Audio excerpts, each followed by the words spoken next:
Have you ever seen a single splash of coffee bring down an entire cosmic empire? In our story so far, one impulsive click on a suspicious link catapulted an ordinary human into the galaxy's wildest matchmaking gauntlet.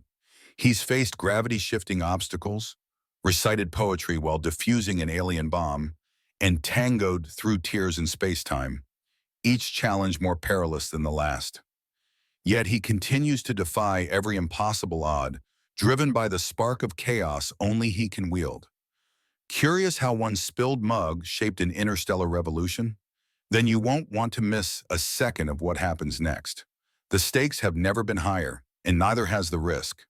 Will his accidental brilliance topple the corrupt power structure, or lead to his erasure from all known dimensions? Before we dive deeper, remember to subscribe to the channel. Your support helps us bring more adventures to life and share countless intriguing tales from beyond our world.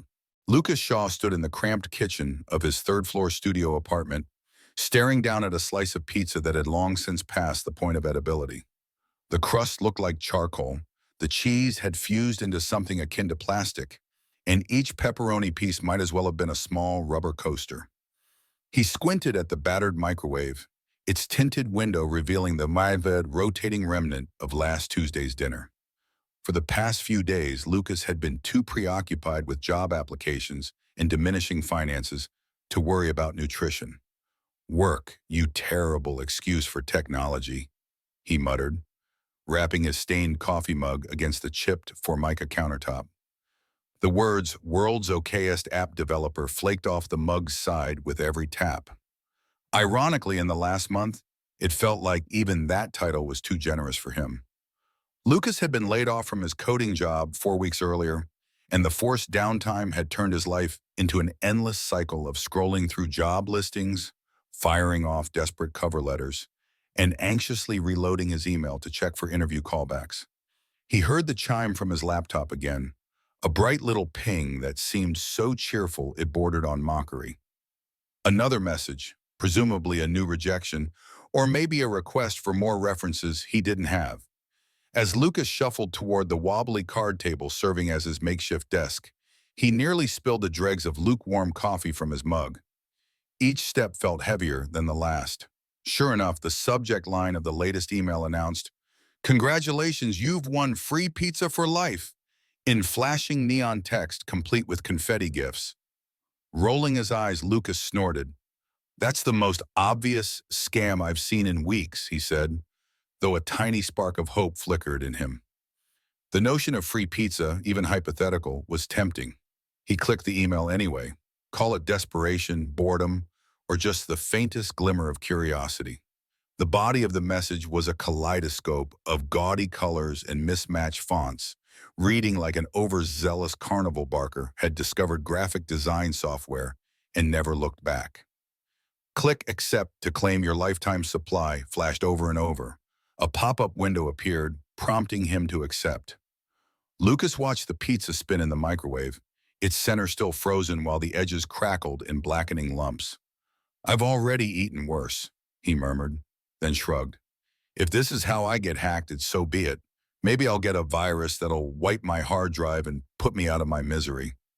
He tapped accept with the casual resignation of someone who had nothing left to lose. Instantly, the room erupted in blinding light so intense that he nearly dropped his coffee mug.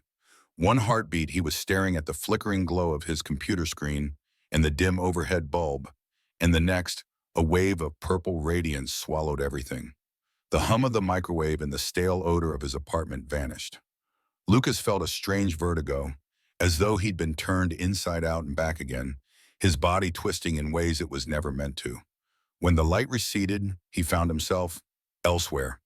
Blinking to clear his spots from his eyes, Lucas realized he was in a coliseum-like expanse with walls composed of shimmering crystals.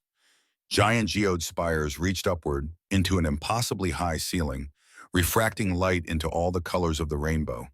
Thousands, no, millions of seats soared around him in tier upon tier, filled by a bizarre menagerie of onlookers.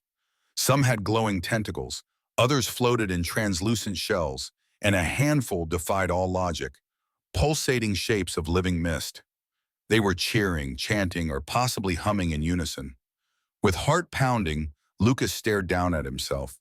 He was wearing the same frayed pajama pants he'd had on mere seconds ago, the same baggy t-shirt that read, "I paused my game to be here," and still clutching his battered coffee mug. This entire spectacle felt like a fever dream. Then a thunderous voice boomed across the arena, echoing off the crystal walls and making him jump. "Honored beings of every galaxy and dimension, allow me to present our final contestant."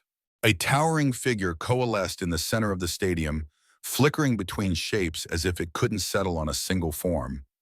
One moment it looked like a pristine game show host in a glittering suit. The next, a mere silhouette of refracted light. Finally, it stabilized into a quasi-humanoid shape with an impossibly broad grin.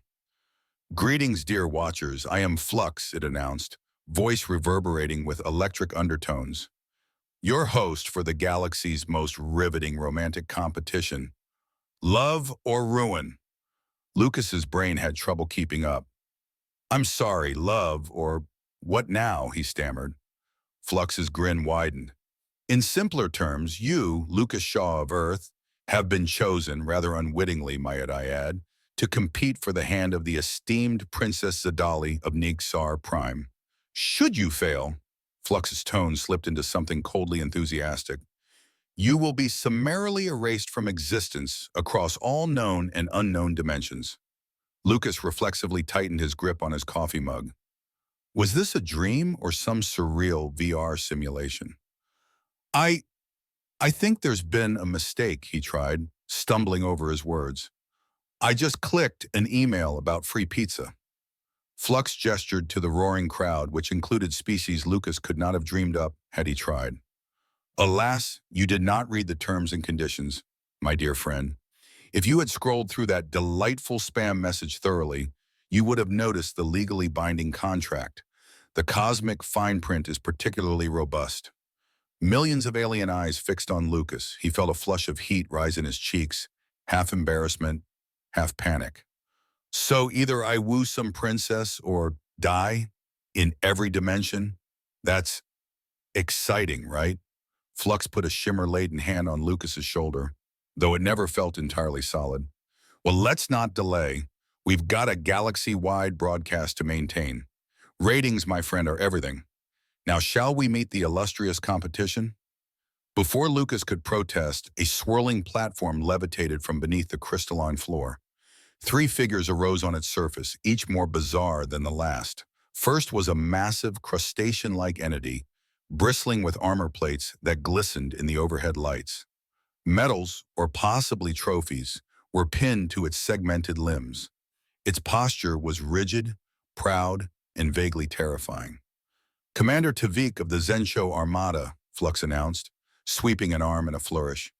"A decorated war hero, rumored to have conquered entire asteroid colonies, armed only with a plasma lance in an unwavering sense of honor." Commander Tavik clicked its mandibles in salute, a series of clicks echoing through the stadium. "I shall claim the princess or perish honorably in the attempt," it rasped, the voice reminiscent of a boulder rolling over gravel. Next was a gelatinous mound that shimmered in azure and turquoise layers. Every so often, the gelatin surface bubbled, forming rudimentary facial features before dissolving again. "Introducing Prince Globulius, royal heir of the Umadar Nebula, whose amorphous form is said to encapsulate the love of an entire species." A blurb of gurgling noises surfaced. Then, unexpectedly, words formed from the bubbles.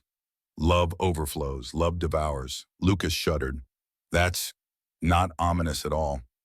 Finally, a sleek automaton stepped forward, humanoid but unnervingly perfect. Polished silver plating, eyes that glowed with mechanical intelligence, and a voice modulated to a soothing baritone. "Unit Omicron," Flux intoned with dramatic flair. "A crowning achievement of the Meccano Collective, with advanced predictive algorithms that place its chance of romantic triumph at 99.997%. It is rumored no organic heart can withstand its symmetrical visage and artificially refined charm." Omicron's metallic face, neither male nor female, shifted into a flawless smile. "Analysis of this scenario confirms that my success is inevitable," it declared, voice echoing in the hush that briefly fell upon the crowd. Organic emotional attachment patterns are easily calculated. Lucas felt absurdly underdressed next to these cosmic heavyweights. A war-hardened crustacean commander, a literal blob of living affection, and a nearly omniscient android. Meanwhile, he was just a laid-off programmer whose greatest victory in recent memory was making a half-functional phone app for a local pizzeria. Flux, apparently loving every awkward second, clapped its ephemeral hands. Let's start with something challenging, shall we? We do aim to entertain. Behold, the vortex course of variant gravity. Each of you must traverse these ever-shifting platforms of crystal. Gravity will invert, intensify, and sometimes nullify at random intervals of 30 seconds. Last one standing without being flung into the cosmic void below wins. Before Lucas could muster a response, the glowing arena floor reshaped itself. Massive spires of crystal shifted aside, forming a complex labyrinth of platforms that appeared at different heights and angles. A luminous haze swirled between these platforms, hinting at a yawning emptiness below. Commander Tavik wasted no time. With a sharp crackle, jets erupted from compartments on the back of its armor, launching the crustacean warrior into the air. Prince Globulius simply extended a tendril of gelatin and began oozing across the nearest platform, defying the normal friction one would expect from a slime. As for Unit Omicron, the android soared forward on precision-built thrusters, every move painstakingly measured. Lucas stood there, coffee mug still in hand, eyes wide. "I'm so out of my league," he mumbled, but no one seemed to hear. Before he could step onto the first platform, the gravity around him abruptly cut out. His coffee sloshed free, hanging in midair in a dozen swirling beads of liquid. Then those droplets, along with Lucas's entire body, soared upward. "Up is down and down is sideways, folks," Flux's voice reverberated with glee across the stadium. "That's the magic of variant gravity. Keep an eye on your favorite contestants, because one false move could be their last." Lucas flailed in zero-G, trying to swim through the air as though it were water. It was an exercise in futility, particularly while clinging to a chipped mug. Commander Tavik, meanwhile, soared with practiced precision, thrusters guiding him from one platform to another. Prince Globulius effortlessly extended slime limbs, sticking to surfaces no matter which direction gravity decided to tilt. Even the android, Unit Omicron, performed mid-air acrobatics, limbs rotating on advanced joints for maximum maneuverability. And then there was Lucas, twisting helplessly. Despite his short bursts of panic, he managed to grip the edge of a neon blue crystal ledge. For a moment, he hung precariously, legs dangling in an environment where the concept of down changed by the second. "Steady," he muttered, trying to pull himself onto the platform. In that exact instant, gravity recalibrated, flipping from 0 to triple intensity. The coffee droplets that had been floating overhead shot across the arena like caffeinated bullets. One arc of brown liquid splashed directly into Unit Omicron's ocular sensors. Sparks flew from the android's head. Malfunction, recalibrating sensors. Omicron's limbs flailed, and in the chaotic shift, it careened into Commander Tavik. The crustacean's thrusters sputtered under the unexpected collision, sending Tavik into a tailspin. Mechanical limbs tried to correct the rotation, only to smash into a portion of the course that promptly collapsed. Prince Globulius, right beneath them, received a sticky shower of malfunctioning android circuits and flailing claws. The blob prince vibrated alarmingly before its once glistening form began to spasm. Molecular stability compromised. Sugar shock imminent, the prince's bubbles spelled out. Suddenly, it broke apart in a wave of tiny gelatinous droplets. The resulting goop inundated both Tavik and Omicron. Tavik's thrusters gave a final pop and fizzled out, while the android sputtered in an attempt to regain balance, body flickering from the short-circuiting fluid. Before Lucas's astonished eyes, the entire chain reaction had taken only seconds. One spilled coffee, one moment of mechanical glitch, one catastrophic meltdown of a cosmic war hero, a royal slime, and an advanced android. As gravity settled into something approximating normal, Lucas realized he stood on an intact platform, slightly bruised but otherwise unscathed. The same could not be said for the other three contestants. Tavik lay pinned beneath collapsed crystal, thrusters spewing smoke. Omicron's limbs twitched as its internal processors tried to reboot from the coffee damage, and Prince Globulus was little more than a puddle of shimmering teal. Slow clapping resounded from Flux, who reappeared in the center of the stadium with an overly dramatic flourish. "My dear viewers, we have a winner," the host boomed, voice tinged with theatrical glee. "Through a brilliantly orchestrated chain of happenstance, Lucas Shaw has triumphed." A wave of stunned silence swept the stands, broken by bursts of cheers and confused chatter in myriad alien tongues. Lucas felt his jaw drop open. I I didn't really do anything," he protested, glancing at his empty mug. "It was just an accident. Honest." Flux winked, if it could be called a wink, given its face was half light and half static. "Precisely. That sort of accidental brilliance is what we live for on Lover Ruin. You, my dear human, have just demonstrated an unparalleled knack for chaos." From somewhere high in the stands, Lucas caught a glimpse of a figure watching him intently. She was seated in a VIP box behind a barrier that glowed like captive starlight. Her skin was a deep lavender hue, hair a cascade of silvery white that floated around her shoulders. Even at this distance, her eyes seemed to burn bright gold. Their gazes locked for the briefest moment, and Lucas felt his pulse quicken. "That's her, isn't it?" he asked quietly, uncertain if Flux could hear over the arena's uproar. "Indeed, dear Lucas." Flux's voice hummed with amusement. "Princess Zadali herself surveying the chaos from her private seat. She is contractually obligated to witness every elimination round, you see. So she's been watching your, shall we say, triumphant display." Lucas swallowed hard, wondering how impressive he looked in baggy pajama pants and a t-shirt so worn it had holes in the collar. She, on the other hand, possessed a commanding radiance, even from half a stadium away. "Fear not," Flux said, reading his expression. "You'll have your chance to meet her formally soon enough. Our show must go on, but for now," the host turned toward the stands, raising an arm in grand showmanship. "Give it up for Lucas Shaw, our improbable champion of round one. Will his accidental genius lead him to glory, or is he doomed to cosmic oblivion? Stay tuned." Drums thundered, and glowing drones descended to clean up the remnants of the carnage. A swirl of shell fragments from Tavik's armor, sizzling android components, and puddles of Prince Globulus. Lucas's heart pounded in his chest, each beat a reminder that he'd barely processed where he was and what was happening. Amid the swirling cleanup drones, Flux guided Lucas off the platform toward an exit that shimmered open. "We'll get you settled in the contestant quarters.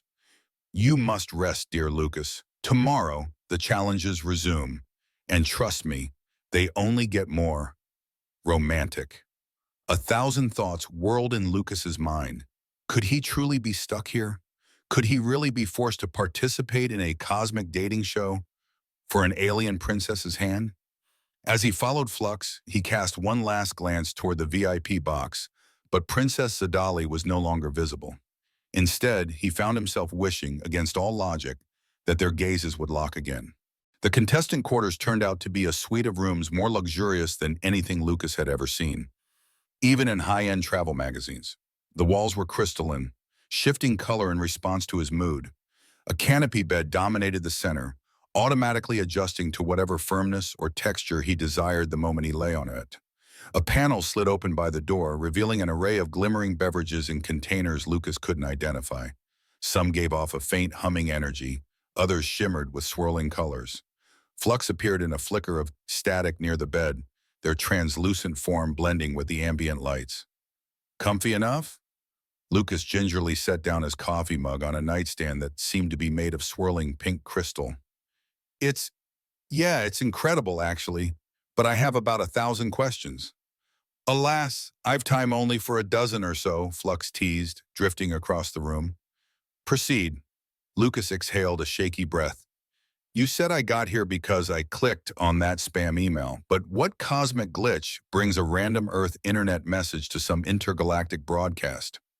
For the first time, Flux's face lost a bit of its ever-present grin. "That, dear Lucas, is a mystery.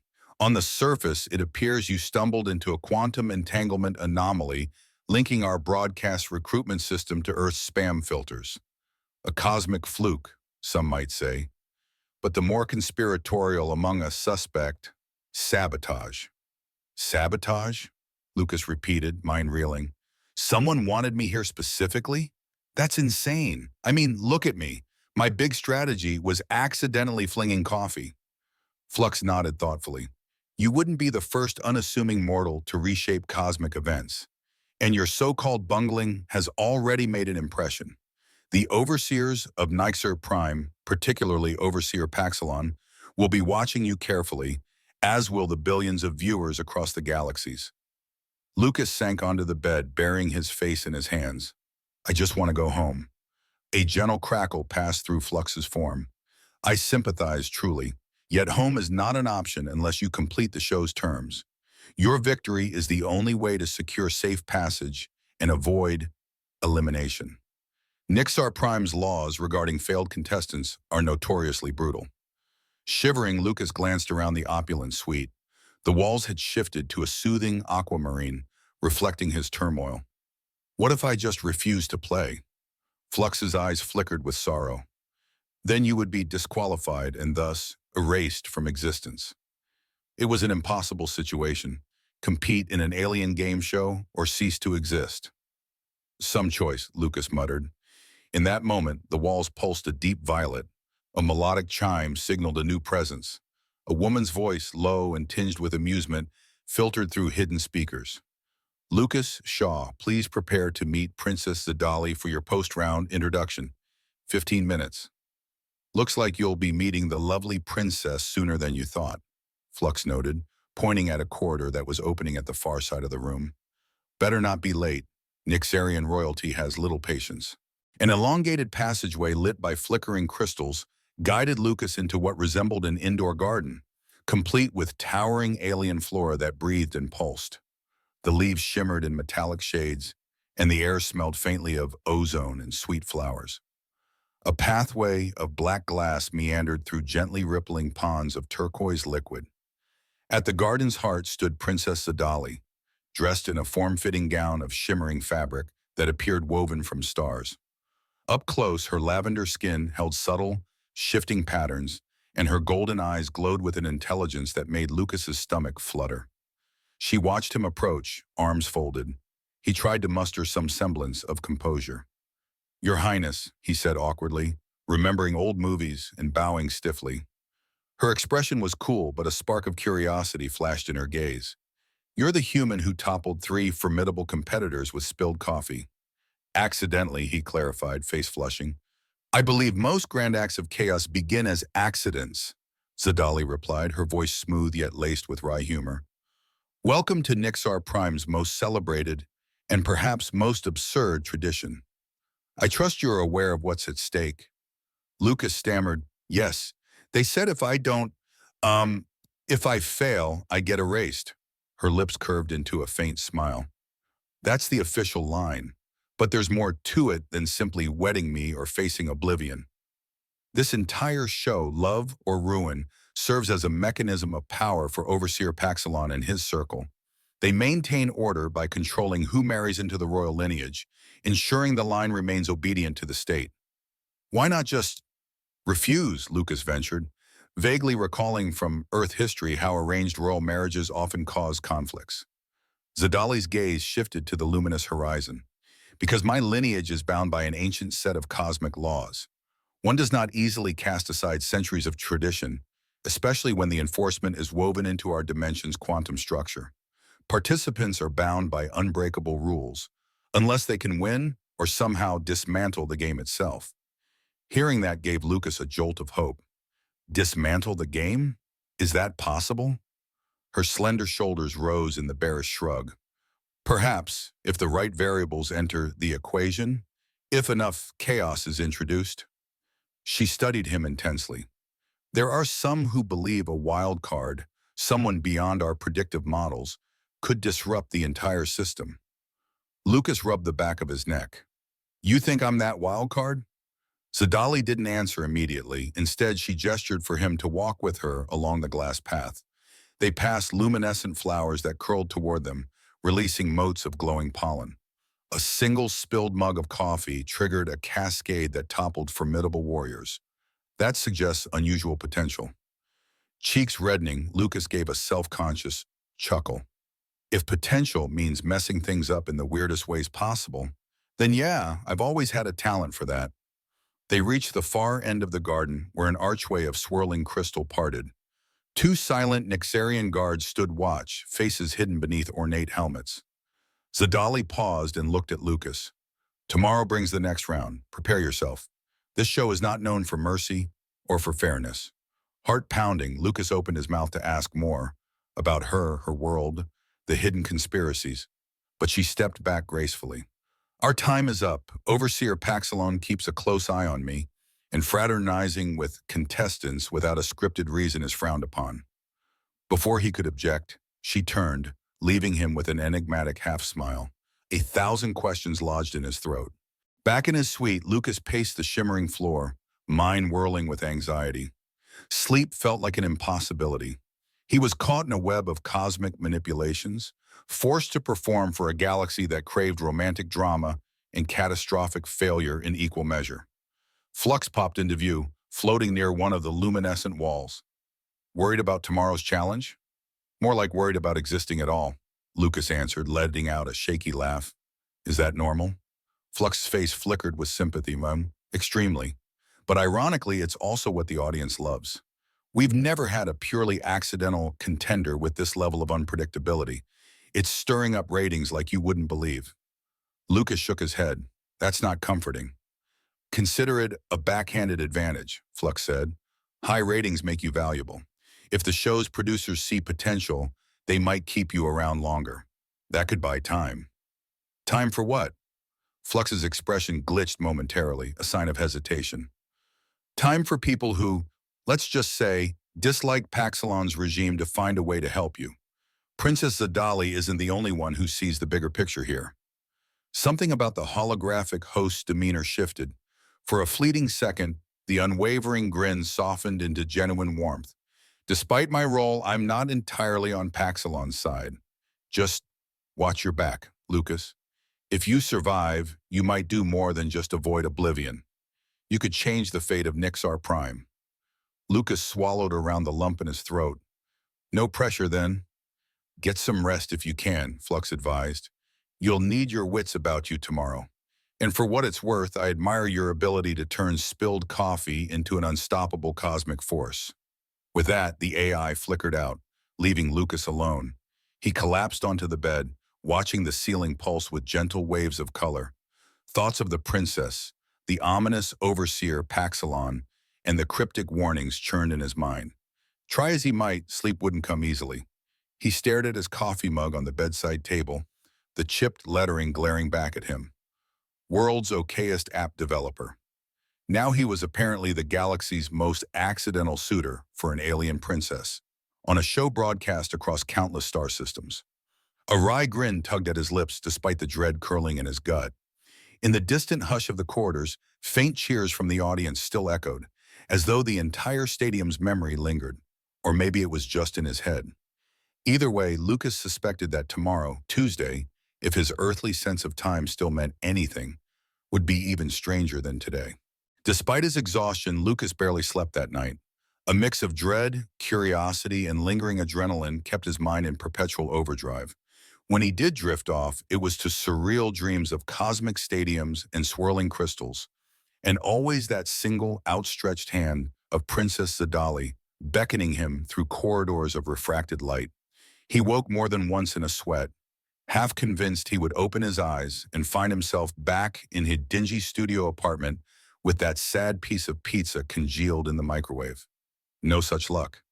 He remained in the contestant quarters, an opulent prison of shifting walls and automated luxuries. Sometime during the night, he'd found a hidden closet containing a wardrobe of bizarre attire, everything from glittering capes to fluid metallic suits that seemed alive. Exhausted, he had finally collapsed onto the shape-shifting bed.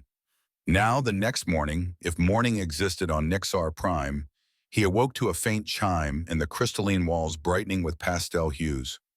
Flux materialized without warning by his bedside, appearing in a swirl of prismatic static. "Rise and shine, O newly minted champion," Flux proclaimed, hovering close. "I do hope you've rested well enough, because round two awaits, and let me assure you the producers are giddy with anticipation." Lucas rubbed the sleep from his eyes. Did I sign up for cosmic grandstanding, or just a glitzy death match? Hard to tell. Flux's flickering grin held genuine amusement. Is there truly a difference on love or ruin? Speaking of which, you'll want to look your best. Our next challenge is a date of sorts, and if the rumor is correct, it involves diffusing a plasma core with a side of melodious verse. Diffusing a what now? Lucas asked, bolting upright. They're calling it poetry and plasma, Flux continued, gesturing dramatically. You'll face an unstable energy device while composing or reciting poetry. Any misstep in verse or in the device's disarmament could result in an explosive outcome. Lucas blinked, wondering if this was a bizarre pun. I can barely rhyme on a good day, he muttered. Not to worry, Flux teased. Your partner will be Princess Zadali herself, which is, of course, precisely the point. The show's producers delight in amping up romantic tension, particularly if that tension might lead to interdimensional fireworks. Lucas swung his legs over the edge of the bed. A swirl of shifting floor tiles greeted his feet, each glowing in a different color. So it's basically a forced date. With a bomb? Flux shrugged. Their words, not mine. I merely host. Now then, do select some attire that befits the occasion. We'll begin in less than an hour. With that, the luminous AI vanished once more. Lucas sighed, crossing to the closet. After rummaging through the unearthly ensembles, he picked what resembled a metallic suit of woven mercury strands. Strangely lightweight, it felt cool against his skin and seemed to conform perfectly to his body, though it periodically rippled, as if deciding whether to stay attached. Staring at himself in a polished crystal panel, Lucas marveled at how different he appeared compared to just a day ago. Still, behind the reflective sheen and alien architecture, he was the same anxious coder who'd stumbled in by accident. The question was, could he channel that so-called accidental genius in a scenario that demanded lethal precision? Heart-thumping, he took one final look around the suite. Then, straightening his posture, he set off down the corridor Flux had mentioned, trying his best not to feel like a lamb walking into a carnival of cosmic wolves. The chamber hosting round two was vast, yet more intimate than the grand stadium of the previous day. Its walls were transparent, revealing a panoramic starfield beyond. Nebulas in vibrant greens and purples drifted in the void like colossal jellyfish. The floor beneath Lucas's feet was a circular platform fashioned from overlapping crystal facets, each reflecting a patchwork of the galaxy outside. At the center of this lofty chamber hovered a device that looked like a cross between a futuristic disco ball and a twisted tangle of metallic vines. Pulses of neon energy coursed along its surface. As Lucas approached, the device emitted a low hum, rattling his teeth in his skull. Princess Zadali stood near it, clad in a sleek, form-fitting outfit composed of silver mesh and star-like accents. She appeared deep in concentration, studying the device's outer panels. At Lucas's approach, she glanced up, her golden eyes locking onto his. "This is the unstable plasma core we must diffuse," she said quietly, motioning for him to come closer. "And yes, we also have a list of poetic prompts. Each prompt corresponds to a sequence of disarmament." Lucas tried to formulate a confident expression.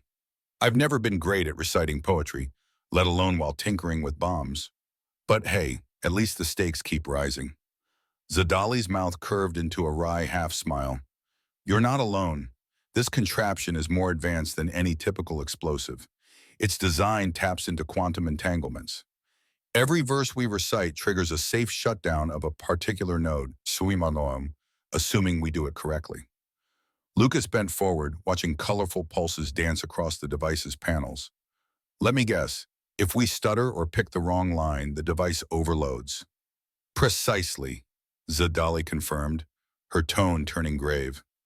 "The show's producers adore drama. They want the tension of romance, danger, and cosmic spectacle, the all-in-one. From the circular perimeter of the platform, Flux's voice boomed in a theatrical flourish. Greetings, watchers across the cosmos. You see before you the luminous Princess Zadali and our wildcard champion, Lucas Shaw, preparing for a date quite unlike any other. Will they find harmony in verse and strategy, or will their partnership blow up, quite literally, in their faces? A rumble of multi-species cheering reverberated through the transparent walls. Lucas could make out shadowy shapes of spectators in balconies and drifting stands that orbited the outer edges of the chamber. Zadali took a deep breath, placing one hand on a glowing panel. We should begin. The meltdown timer starts when we disengage the first lock. Lucas felt his palms go clammy.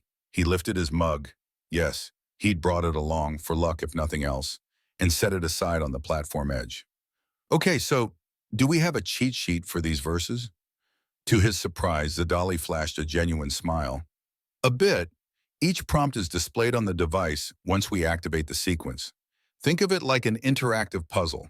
Are you ready? He nodded, mostly to appear more confident than he felt. Zadali pressed a faintly glowing glyph, and the device let out a shrill tone before revealing a flickering panel of alien script. She cleared her throat, launching into a lyrical stanza that resonated with an otherworldly rhythm. Lucas watched her graceful cadence, the syllables rolling from her lips like music. A section of the plasma core dimmed, indicating a successful line. Zadali exhaled. Your turn, she said, stepping aside so Lucas could access the next part of the device. Approaching the swirling mass of wires and energy pulses, Lucas read the glowing script. For a moment it looked like abstract symbols, but then it morphed into words in a language that felt half Earth English, half dream logic. He began reciting tentatively, stumbling over a few syllables. Just as the last phrase left his mouth, a vibration rattled the panel. Fear stabbed through him. Had he messed up? But an indicator light blinked green, and the next note of the device powered down. Zadali shot him an approving nod. Well done. Now, if you can manage to keep that up without fumbling, we might stand a chance. He let out a shaky breath, a flood of relief making his knees weak. I think I'm the type who does best when I'm in over my head anyway. They continued taking turns, each stanza accompanied by a methodical set of button presses or lever twists that corresponded to diffusing the plasma core. As they worked in tandem, Lucas noticed something subtle yet remarkable. Their synergy improved with every line. They slipped into a rhythm, not just with words, but in how they pivoted around each other, stepping out of the way to let the other reach the next sequence. Between verses, Zadali threw him sidelong glances, as if confirming an unspoken understanding. It reminded Lucas of pair programming from his old job, two people tackling one tricky code, finishing each other's lines. Except here, a single misquote could blow them sky high. They were halfway through the puzzle when Flux's voice chimed in. Marvelous! Our princess and her wildcard date are making short work of this plasma puzzle. But can they keep the poetic sparks alive?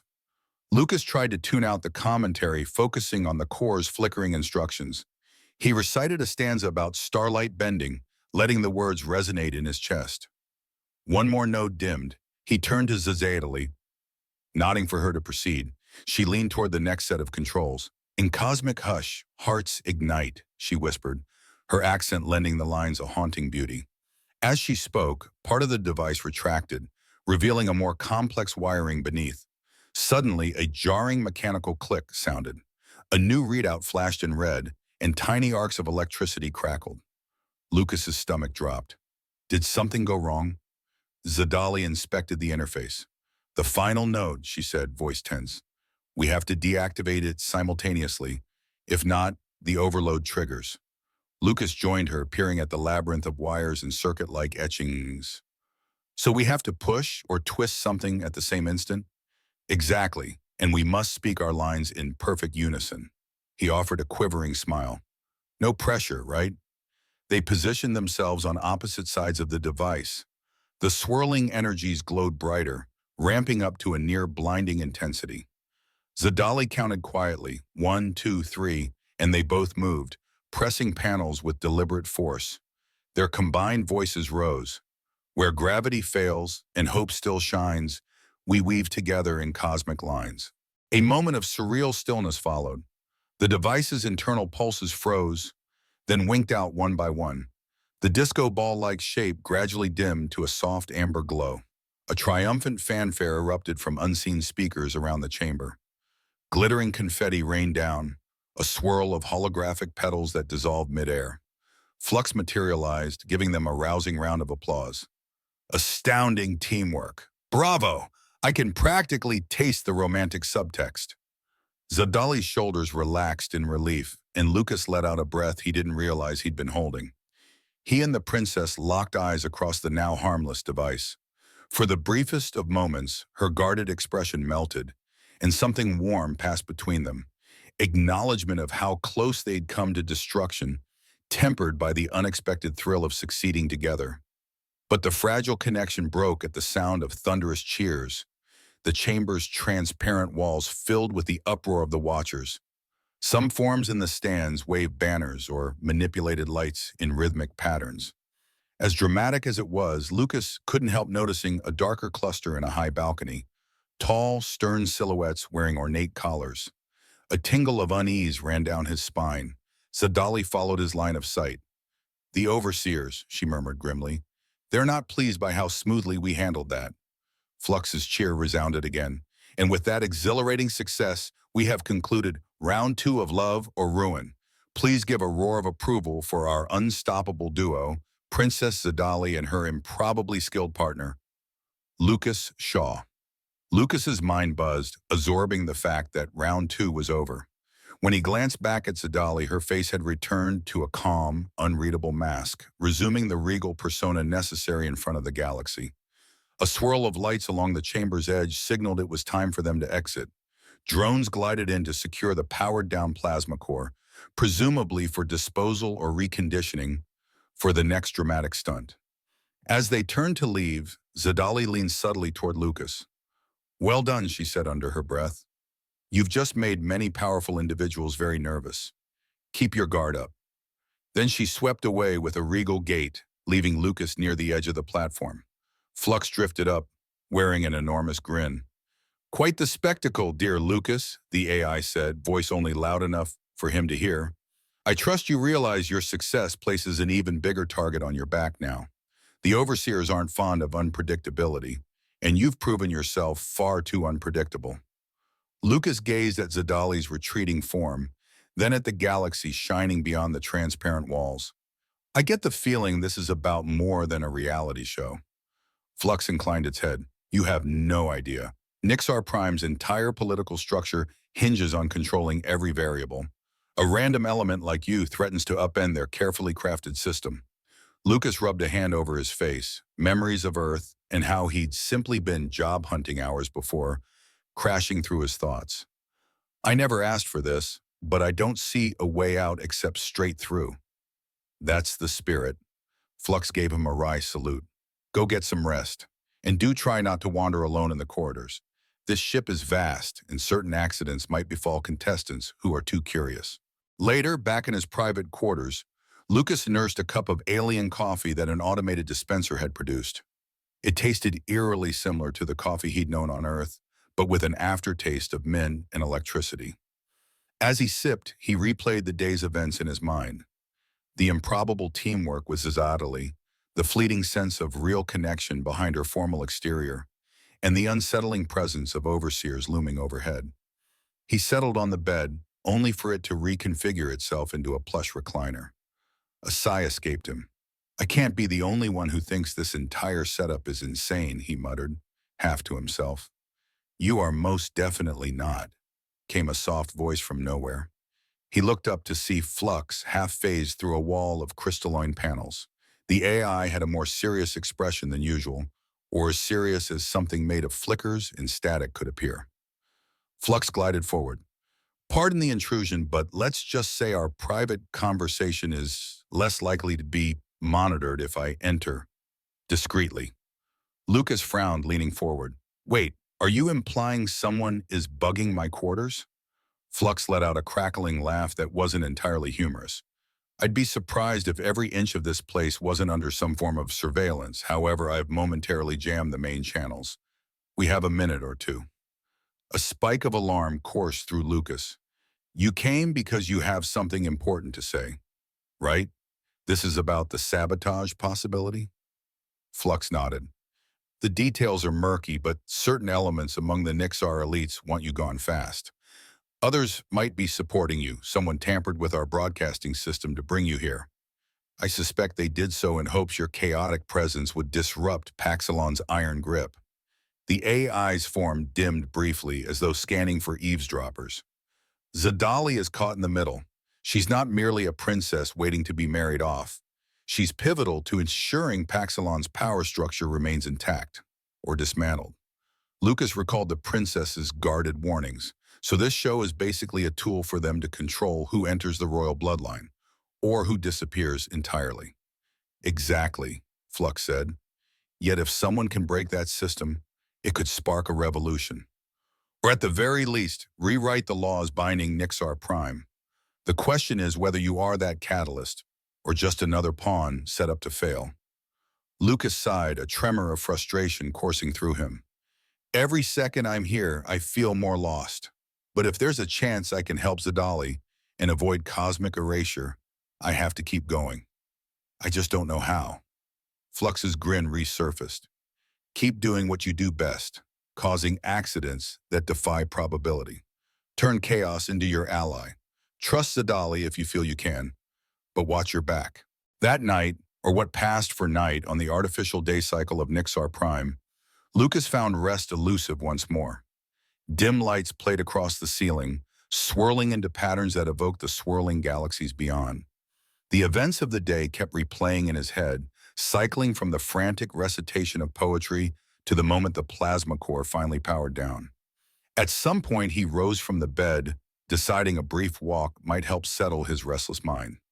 Despite Flux's caution about wandering alone, he couldn't bear another minute of lying there, imagination conjuring nightmares. The corridor beyond his quarters was unusually quiet. Crystalline panels stretched in both directions, lit by faint bioluminescent strips. Occasionally, he passed half-hidden doorways leading to unknown rooms, rooms for other contestants, or staff, or something more sinister. He'd made it roughly 50 steps before spotting a flicker of movement at the far end of the hall. Instantly, he tensed, recalling Flux's warnings. But then a slim figure emerged from behind a decorative pillar, a figure with lavender skin and star-white hair. Zadali, he whispered, scanning for guards. She raised a hand in greeting, eyes keen.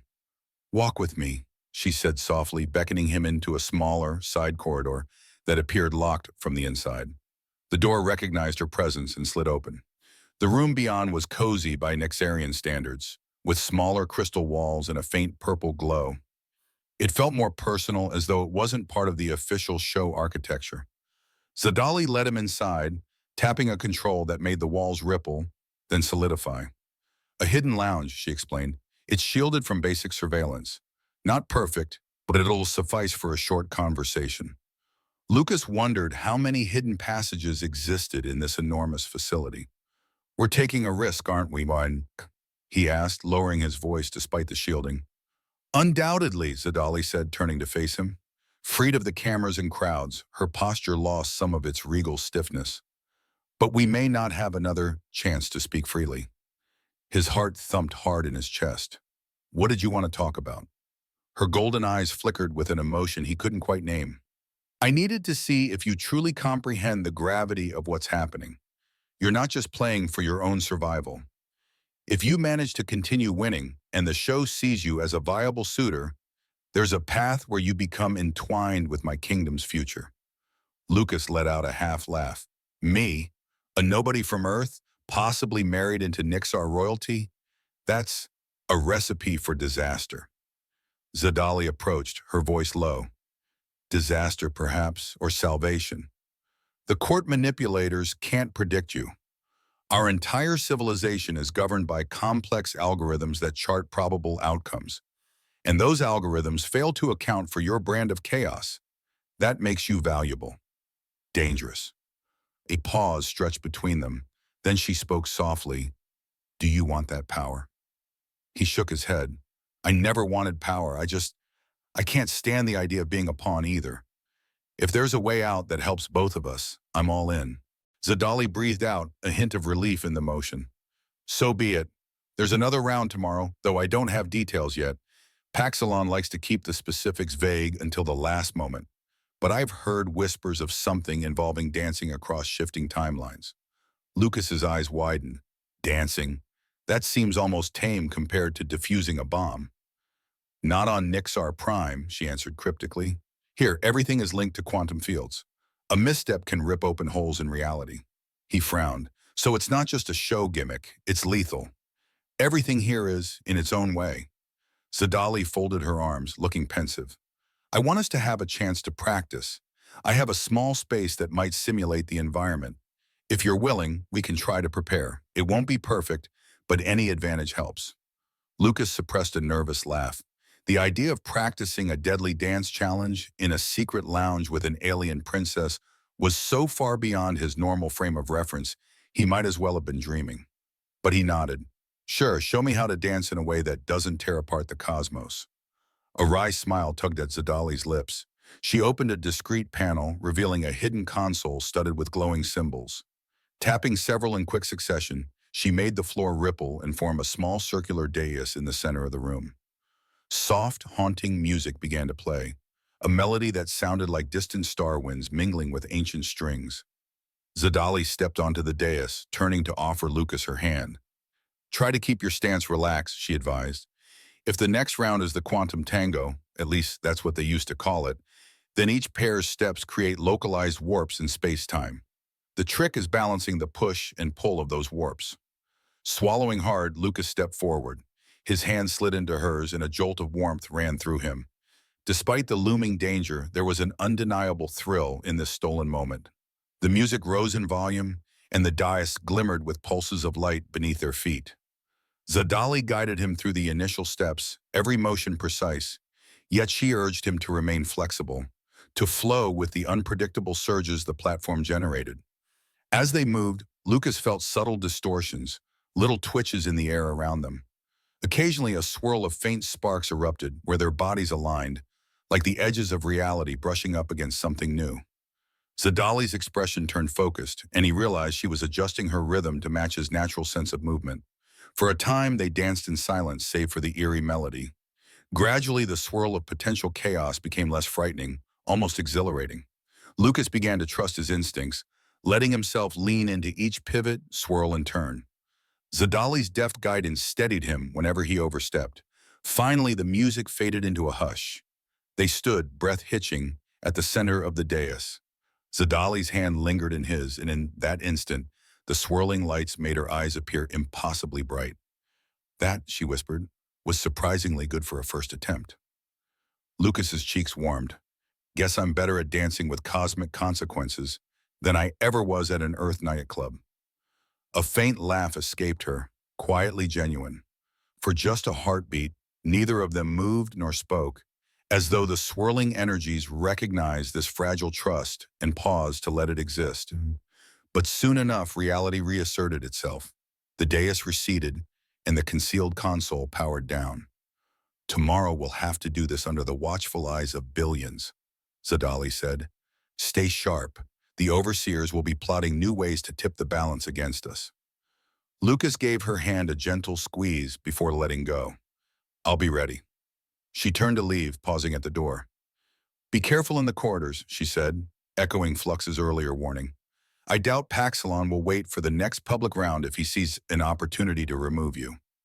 Then she vanished into the hidden passage, leaving Lucas alone with his heart hammering and thoughts swirling. He exhaled, the lounge lights dimming around him, and found himself wondering if he had any real chance of balancing cosmic chaos, personal survival, and the possibility of true connection with an alien princess. The next morning arrived in a blaze of neon lights that pulsed across Lucas's ceiling, heralding the final and most notorious round of Love or Ruin, the rumored quantum tango. Word had spread through hushed whispers in the corridors, carried by staff and lower-tier courtiers who brushed by in the night. If the first two challenges, variant gravity obstacle runs and poetry-laced bomb diffusions, had felt like flirting with certain doom, this final event promised to push them well past the threshold of cosmic danger. Lucas emerged from his quarters, feeling the weight of every possibility pressing against him. The crystalline walls were tinted an ominous charcoal gray, a sign that even the automated mood sensors detected the tension building throughout the facility. While he navigated the labyrinthine hallways, he kept glancing over his shoulder, half expecting an ambush. Princess Zadali had cautioned him about Overseer Paxilon's ruthless desire to eliminate unpredictable variables, and Lucas himself had already felt the weight of the eyes tracking his every move. He soon reached a staging area far larger than the cozy lounge where he and Zadali had practiced. This place resembled a cosmic ballroom that had been distorted by a manic astrophysicist. Platforms of transparent crystal jutted out at various levels, twisting into spirals and arches that seemed to defy Euclidean geometry. Strange lights blinked along the periphery, possibly dimension stabilizers meant to keep the entire structure from collapsing under the strain of the dance to come. The roof soared into vaulted peaks, layered with shifting fractals that appeared to be half matter, half luminous data. From a floating alcove overhead, flux materialized in a flurry of sequined holograms and swirling static. "Ladies, gentlemen, and gender-fluid cosmic entities," the AI boomed, voice magnified to echo across the entire chamber. "Your eyes are not deceiving you. This is the ultimate test of romance, skill, and pure cosmic flair. Welcome to the third and final round of Love or Ruin, the Quantum Tango." Thunderous applause, or something akin to applause, reverberated from stands perched at odd angles high above. Lucas glimpsed a riot of colors: tentacled watchers, floating orbs, dignitaries with elongated skulls, and entire families of glittering insectoid creatures. All were riveted on the dais below, waiting for the dance that could either elevate or obliterate its participants. Then he saw Zadali appear from the opposite end of the chamber, descending a ramp that glimmered each time her delicate feet touched its surface. She wore an outfit akin to stardust, woven into fabric, faint silver threads trailing behind her like after images. When their gazes met across the distance, Lucas felt a surging pulse of confidence beneath his nerves. Here was the partner who had guided him through defusing a plasma bomb, who had warned him of conspiracies lurking in the shadows of Nixar Prime, and who had taken the risk to practice with him in secret. The music began before they had even found each other's arms, an otherworldly melody with thrumming bass notes that seemed to warp the air. Lucas stepped forward, forging his way through the swirling lights, meeting Zadali at the center of the largest platform.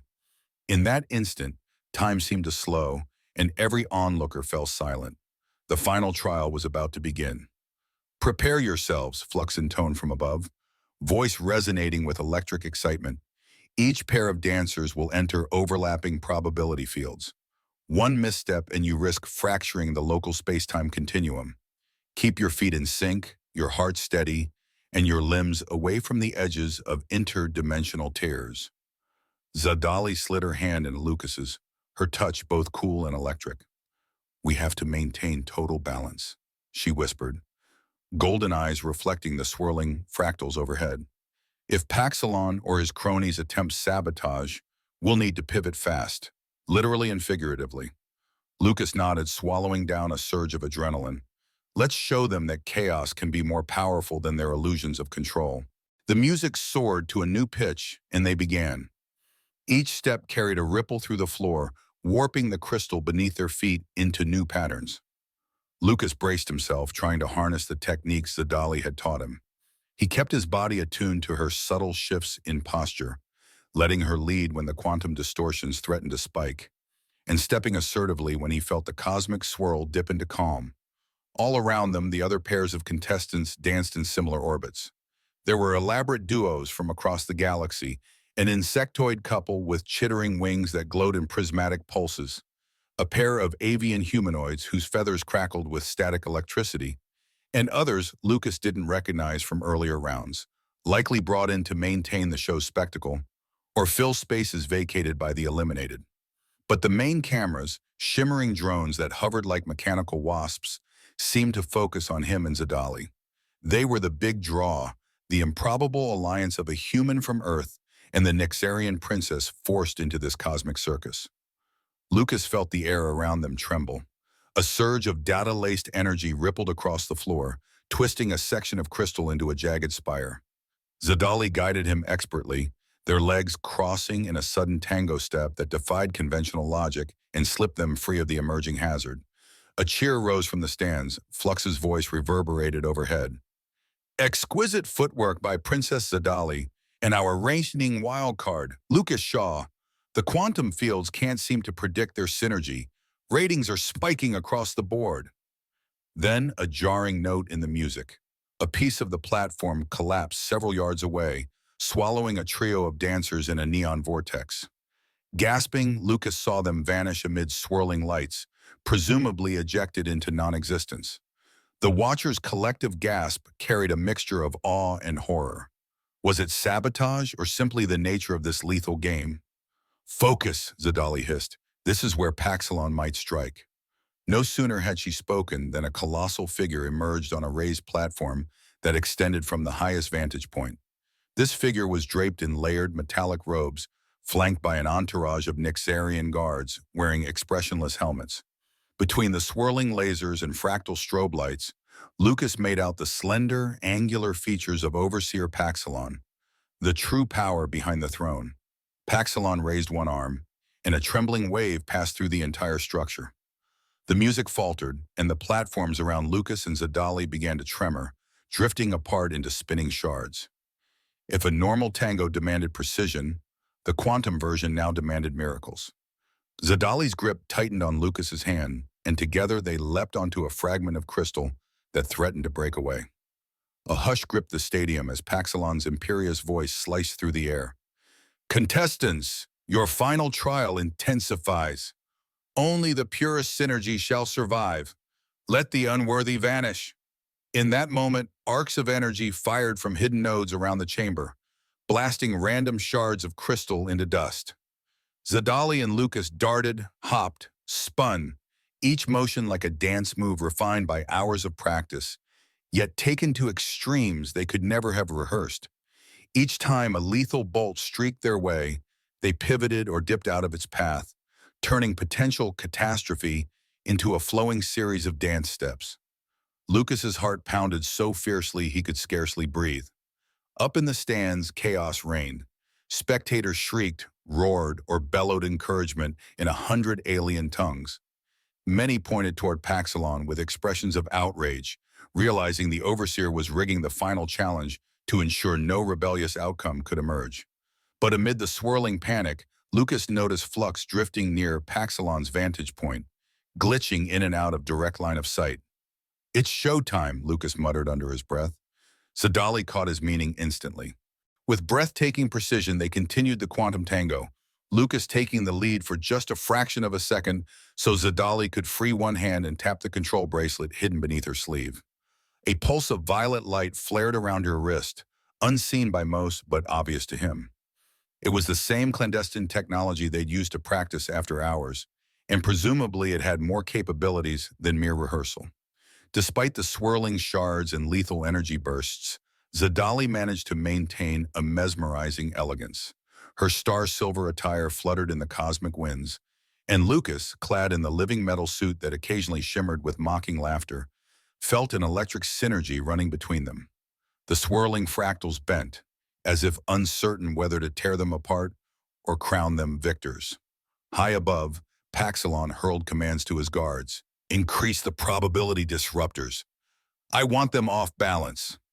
A new set of drone-like devices whirled into position, each emitting a warped gravitational field that threatened to yank dancers off their precarious platforms. Several couples tumbled away in shrieks, disintegrating into fractal bursts of color as the stage devoured them. Lucas and Zadali clung to their fragment of dancing floor. He instinctively reached for his old coffee mug, still strapped by a makeshift tether to his belt, though what good it could do here, he couldn't guess. Yet the moment he brushed it, a memory resurfaced, the improbable chain reaction from round one, triggered by a single spill. Where everything else was methodical, he thrived on chaos. In a sudden, reckless move, he loosened the mug from his belt and swung it, letting a small swirl of leftover alien coffee fly. The droplets caught in the swirling strobe lights, forming tiny orbs that soared across the gap toward one of the Overseer's drones. With a crackle of improbable luck, the droplets struck a key sensor. Sparks erupted, and the drone veered off course, colliding with another, then another. A chain reaction cascaded across the stage's perimeter, knocking out a dozen disruptors in a flurry of malfunctions. The stands erupted in cheers, some watchers leaping from their seats in ecstasy at the spectacle. Flux's voice soared above it all. By all the cosmos, it appears that Lucas Shaw's coffee calamity strikes again. Truly, the universe itself bends to his chaotic advantage. From Paxilon's vantage point came a snarling command that cut off the cheers. Enough of this farce. Activate the final protocol. At once, the fractal roof opened to reveal a colossal mechanical structure dropping into the arena, a giant mecha, easily thrice the height of any normal competitor. Its metal plating glinted with the crest of Nixar's elite, and from its shoulders protruded twin arcs that hummed with quantum disruptor fields. This machine, presumably under Paxilon's direct control, stomped onto the largest remaining platform. The shockwave rippled outward, almost sending Lucas and Zadali tumbling. Raising a titanic steel arm, the mecha unleashed an energy beam that split the stage into countless shards. Chunks of crystal rained down in a mosaic, spinning dangerously. Zadali gasped, tugging Lucas behind a spire. We can't keep dancing if the floor's destroyed, she said grimly. Then maybe we stop playing by Paxilon's rules, he replied, gripping her hand tighter. With a mutual nod, they leapt onto a floating shard that drifted alarmingly close to the mecha's feet. We need a bigger distraction, Zadali declared between ragged breaths. The mecha's disruptive hum made the air feel heavy, as if gravity were tripling in surges. Lucas's suit flickered, struggling to adapt. Through the swirling haze of dust and fractal shards, he spotted an array of cables winding from the machine's back into the far walls, likely feeding it extra power from the stadium's infrastructure. Sparks flew as the mecha crushed a neighboring platform with a single stomp. Dancers who'd survived that far scattered in terror. Lucas glanced at Zadali's bracelet, then back at Flux, who hovered near Paxilon's vantage point. The AI flickered, nodding once as if in silent confirmation of something. Suddenly, an amplified voice boomed across the stadium. Attention! Watchers from every dimension and star system. It was Flux, speaking in a grandiose manner. Do you truly wish to see one man's tyranny snuff out the brilliance of this competition? Is this the Nixar Prime you have come to love and respect? A ripple of uncertainty passed through the crowd. Paxilon, outraged, made slashing gestures, trying to silence Flux. But the AI had apparently seized the broadcast channels. I present to you the moment of truth. The final couple stands poised not just for love, but for liberation. Lucas felt a fierce determination course through him. With Zadali by his side, they scrambled across the shards, inching closer to the mecha's power cables. The massive machine flailed, launching beams of annihilation that missed by inches. Each near hit blasted shards of crystal into powder, stinging their skin and forming clouds of glittering debris. At last, they reached a tall jut of crystal near the mecha's lower spine. Zadali's bracelet chirped, and she swiftly tapped a sequence. A panel on the mecha's flank sparked, as if receiving conflicting commands. Paxilon must have noticed the sabotage attempt, because the mecha jerked its torso around with alarming speed, an oversized metal hand swinging toward them in a blur. Lucas shoved Zadali away, taking the brunt of the impact on his suit. The blow hurled him into a half-broken platform where he landed, gasping, every bone rattled. Pain lanced through his side, but he forced himself up. Streaks of color danced across his vision. Yet somehow he managed to spot Zadali cling to the mecha's plating like a limber cat, using the bracelet to interface with a hidden port. "Lucas!" she cried, voice echoing above the mechanical roar. "The cables, cut them!" He looked down. One thick cable snaked near the platform he'd crashed onto, surging with raw energy. He recognized the tang of that power from the earlier challenges, a quantum-laced current that fueled the show's over-the-top stunts. If he severed that link, maybe the mecha would lose its unstoppable advantage. But how? A fresh barrage of blasts hammered the stadium, the air crackling with probability distortions. The watchers roared in confusion and alarm. Flux's voice, surprisingly steady, cut through the chaos. Courage, dear Lucas. Embrace your signature, chaos once more. Then Lucas remembered the battered mug still in his grip, cracked but intact. With a mad grin, he summoned the last of the alien coffee's remains, swirling them in the cup. Holding his breath, he dashed forward and flung the remaining fluid at the humming cable. As it splattered, the cable emitted a high-pitched shriek, arcs of purple electricity dancing wildly. The effect was immediate. The machine jerked as its power feed overloaded, halting mid-swing. Sparks flew in a shower, and the Mika teetered. Zadali used the distraction to leap clear, rolling across the nearest stable shard. Paxilon's scream of rage was audible even over the maelstrom of failing machinery. With the mecha gravely damaged, the entire stadium trembled. Massive cracks spiderwebbed along the walls, and the overhead fractals began flickering as if the system controlling them was caught in a fatal meltdown. Chunks of crystal crashed down, and watchers fled in stampedes that overturned entire rows of seats. Somewhere in the swirl of smoke and light, Flux's voice carried on every available speaker. History is being made, folks. The unstoppable mecha has fallen, and Paxilon's iron grip on this broadcast, and Nixar Prime, may be at its breaking point. Stay tuned for the thrilling conclusion of Love or Ruin. Lucas gingerly made his way towards Adali, who was catching her breath near a large crystal spire. Her face bore cuts from flying debris, and her star-silver attire was torn in places. Still, her expression glowed with fierce triumph.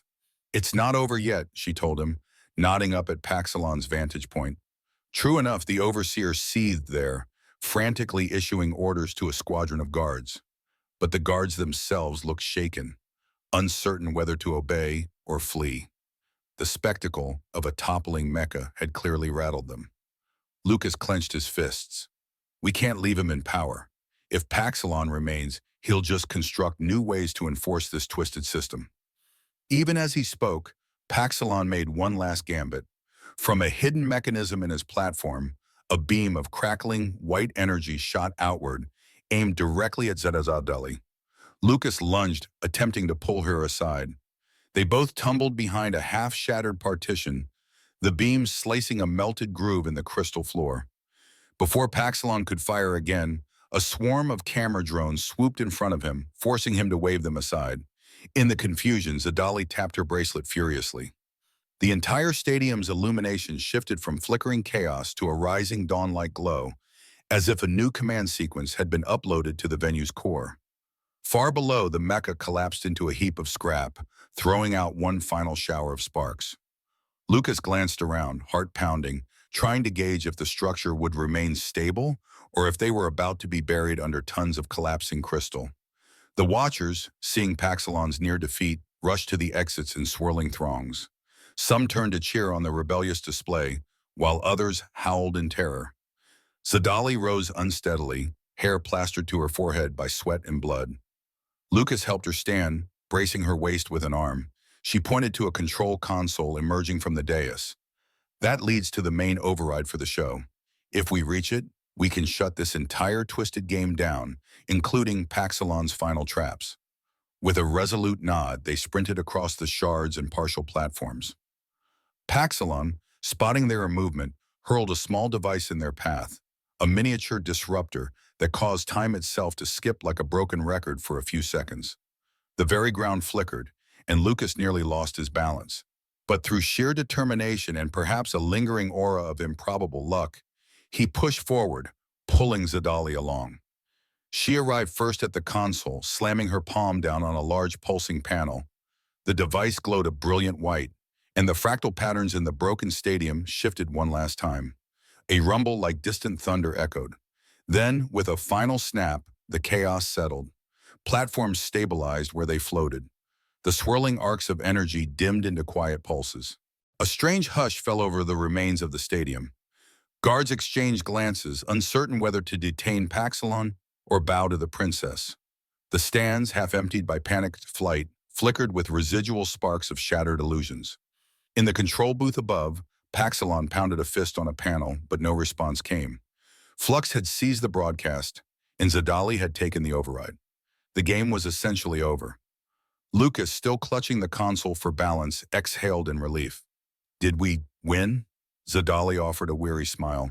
We disrupted Paxilon's power base. More importantly, we've halted the show's lethal protocols. The entire system was rigged to eliminate potential rivals. Now it's free of his direct influence. Flux appeared before them in a swirl of holographic applause. Such drama, such cosmic synergy. My dear watchers, we have witnessed a new dawn on Nixar Prime. The AI paused, flicking a phantom gaze toward Paxilon's seething form. As of this moment, the Overseer's manipulations are broadcast across the cosmos. The entire galaxy now sees the sabotage and cruelty behind love or ruin. Public outrage is at a record high. Paxilon let out an enraged cry, lunging forward as if to strike. But the remaining guards hesitated, uncertain. It took only a handful of them to step back in silent defiance before Paxilon realized he had lost. With a growl of pure hatred, he stormed away, presumably retreating to whatever safe chamber he had prepared. Zadali turned to Lucas, her eyes brimming with relief in the glow of newfound freedom. The entire tradition was built on controlling quantum probabilities. You, Lucas, were the improbable wildcard they never saw coming. And with that chaos, we've shattered generations of oppressive designs. He stared at the battered stadium, at the collapsed Mecca, the flickering fractal lights. It was a surreal sight to behold after such a short time in this alien world. What happens now, he asked, voice shaking from the adrenaline crash. Zadali stepped closer. Despite her ragged dress and bruised limbs, she carried the poise of a true leader. We reform. We dismantle the show's legal stranglehold, free potential heirs, and hold Paxilon accountable for the countless contestants who vanished. It won't be easy, but it starts here. She lifted her gaze, meeting the expectant stares of the watchers who remained. I can't promise a flawless reign, but I can promise a chance for genuine choice.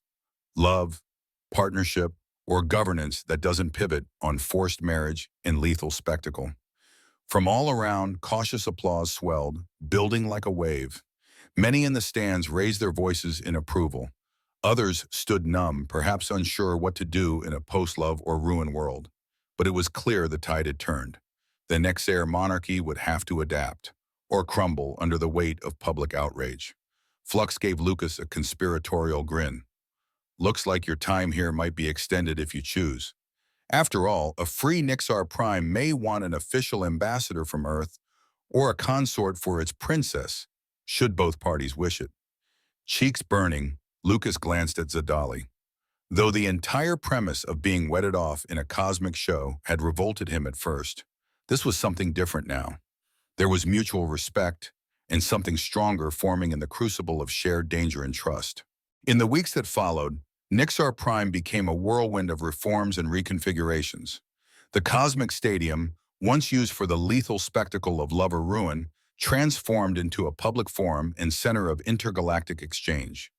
Drones no longer filmed forced dates, but documented peaceful summits and cultural events designed to strengthen alliances. Those who had once been conscripted into the show's madness were given new rights and resources to rebuild their lives. Under Princess Zadali's guidance, and with Lucas's relentless support from behind the scenes, Paxilon and his close conspirators were forced to face public tribunals. Although their advanced technology once shielded them from repercussions, the overwhelming evidence beamed across the galaxy by Flux left them few hiding places. With Paxilon's downfall, Nixar Prime stood on the verge of an era where tradition coexisted with choice. Meanwhile, Lucas often found himself in high-level meetings representing a tiny planet called Earth that most Nixarians had never heard of. His initial clumsiness at interstellar diplomacy drew some laughs, but his genuine approach, unpredictable, open to possibility, won hearts and minds in a realm used to rigid structures. He became an unofficial ambassador long before any official title existed, forging relationships with species once deemed lesser by Paxilon's elitist policies. When the time came for Lucas to return briefly to Earth, both for personal closure and to demonstrate Nixar's new openness to alliances, Zadali insisted on accompanying him. A specialized craft, retrofitted with quantum-laced engines, bridged the gap between star systems in a blink of fractal light. Stepping into Lucas's old studio apartment felt surreal for them both. The battered microwave still held that fossilized slice of pizza. The chipped mug, the same one that had triggered so many improbable mishaps, stood in its usual spot on the counter. Zadali's first words upon seeing the cramped space were a soft, amazed laugh. I never imagined a place so cluttered could feel strangely comforting. She tapped a panel on her sleek bodysuit, scanning the immediate area for quantum anomalies. All clear. Your planet's technology is so linear. Lucas half smiled, recalling how his entire life once revolved around microwavable meals, unresponsive job recruiters, and cheap coffee. Now he navigated cosmic alliances and quantum politics. I'll have to upgrade my kitchen, he joked. Maybe get a coffee maker that can handle multiple realities. She slid a hand along the aging countertop. A union of practical earth charm and Nixarian innovation could be just what we need. Her golden eyes sought his. Besides, you and I have a revolution to guide on one planet and an alliance to foster on another. No sense giving up the comforts of your old life entirely. After a pause, Lucas leaned in and pressed a tender kiss to her cheek. Neither tradition nor cosmic law forced them now. It was pure choice, a promise of partnership built on shared risk and trust. I guess we've come a long way from spilled coffee and a forced royal engagement. Zadali smiled, a warmth blossoming in her expression. Indeed, and yet that very chaos brought us exactly where we need to be. Together they stepped back out into the breezy earth morning, shutting the door behind them on a future that would unite worlds rather than separate them. Beyond that humble threshold, across the cosmic tapestry, Flux was already teasing a brand new broadcast. Not love or ruin, but an invitation for every species to witness the birth of a new intergalactic era. One where the greatest adventures didn't hinge on forced marriages or lethal competitions, but on the willingness to embrace the unknown and find genuine connection among the stars. And so our once inconspicuous human, armed only with a stubborn coffee mug and an uncanny knack for lucky accidents, helped rewrite the future of an entire galaxy.